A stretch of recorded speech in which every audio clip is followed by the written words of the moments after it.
Bien.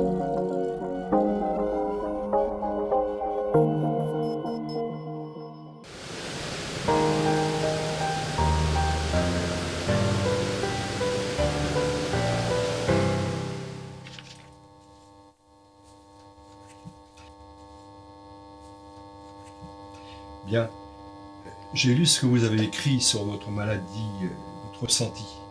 C'est très intéressant. Vous pouvez me raconter comment vous avez été diagnostiqué Asperger? Alors oui, j'ai vu un psy. Il m'a posé plusieurs questions. Il m'a demandé si je buvais, si je me droguais. Il m'a simplement dit que c'était des crises d'angoisse et de trouver du travail. Il m'a donné un premier traitement. Après, j'ai vu un neurologue. Il m'a dit de ne pas prendre ce traitement. Et ensuite, après, j'ai été voir un autre psy. Et là, il m'a diagnostiqué autisme Asperger. Hmm. Et là, on vous a prescrit, je crois, un autre traitement, des anxiolytiques et des antidépresseurs. Vous les prenez bien? Oui, je le prends bien. Bien, très bien. Vous avez aimé écrire sur votre ressenti? Alors oui, j'ai aimé écrire, mais je suis pas sûr que ça m'ait aidé. Hmm. J'ai peut-être une idée pour vous. Si plutôt que d'écrire, vous filmiez votre vie. Que je me filme un genre de documentaire. Oui, par exemple. Si vous n'arrivez pas à la raconter, montrez-la.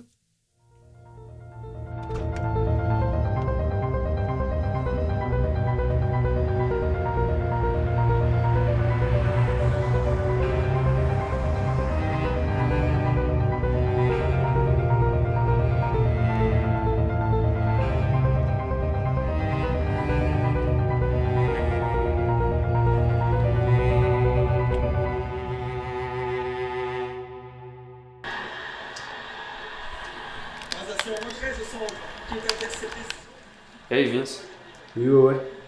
tu sais, tout à l'heure j'ai vu mon psy, il m'a conseillé de me filmer, il m'a dit que ça pourrait m'aider. Ah, et tu vas le faire?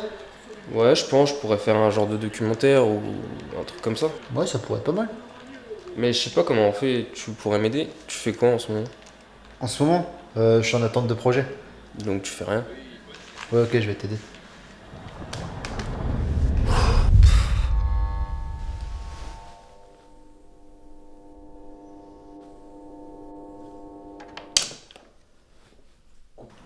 Alors c'est bon, tout est prêt? Oui, c'est bon, je crois. Ok, du coup on fait quoi? Je commence par quoi?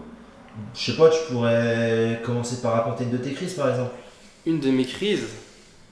Ouais, ok.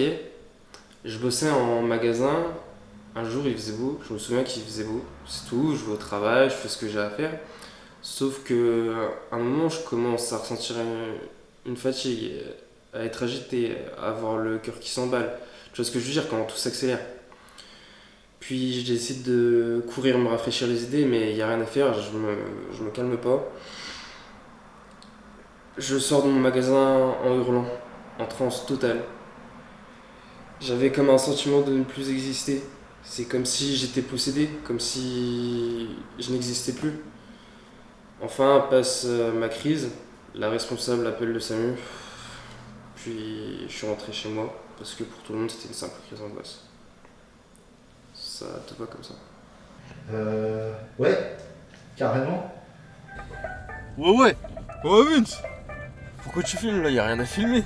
Ouais, je sais, mais on sait jamais, qu'il faut que tu fasses une crise. Ah, Vince, vaut mieux pas que je fasse de crise maintenant.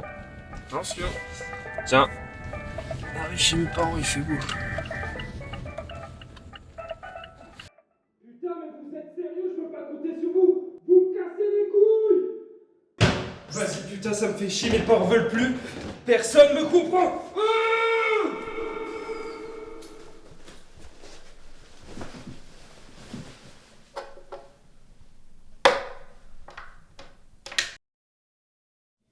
T'es sûr que tu veux le faire? Je le sens pas aujourd'hui.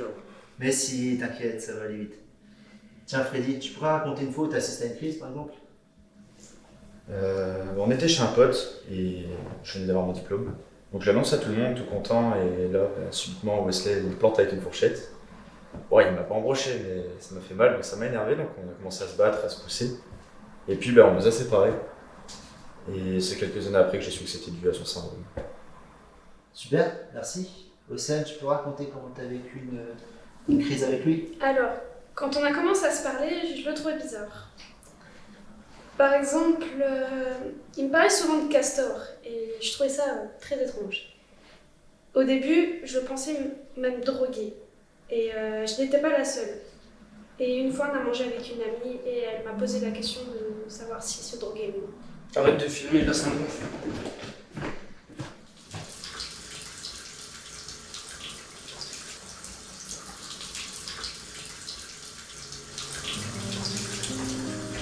Je sais que c'est dur. Je sais que c'est difficile pour toi d'exprimer ce que tu ressens. Mais c'est pas ça l'important. L'important, c'est que tu te dises qu'il y aura toujours quelqu'un qui sera là pour toi. Et nous, on sera toujours là pour toi. T'as le droit de déprimer, de t'énerver, même d'avoir envie d'abandonner. Mais je sais que tu le feras pas parce que t'es un battant. Donc, quand on aura envie, sors de cette douche et filme ton film. Parce que rien ne s'obtient facilement dans la vie.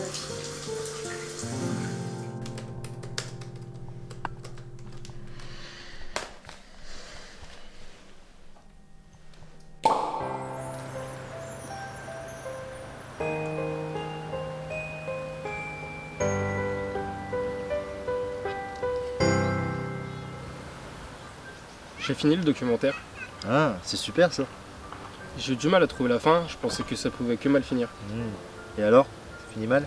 Non, non, ça finit bien, ça finit dans l'espoir. J'ai que peu importe ce qui s'est passé aujourd'hui, peu importe ce qui s'est passé hier, c'est pas grave parce que demain arrive enfin.